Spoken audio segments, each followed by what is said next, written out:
তাজা তাজা দারুণ সব মাছের নিলাম হচ্ছে। বড় সাইজের এই আইর মাছটা নিলামে দাম উঠল 15,000 টাকার উপরে।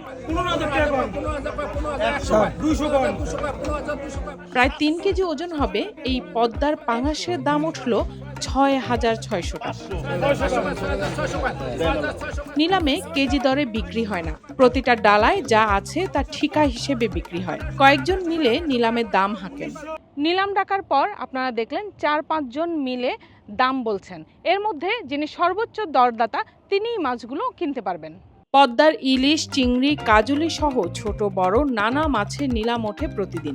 যিনি নিলাম ডাকছেন তিনি প্রতিটা ডালা থেকে এক মুঠো মাছ খাজনা হিসেবে তুলে নেন। এটা নিলামকারীর রোজগার হিসেবে ধরা হয়। স্থানীয় ভাষায় একে খোরাকির মাছ বলে।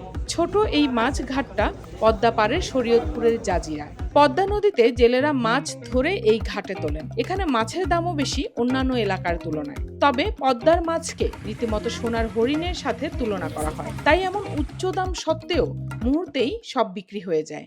রিভার ফিশে এখন থেকে আপনারা নিয়মিত শরীয়তপুর থেকে পদ্মা নদীর মাছ পাবেন।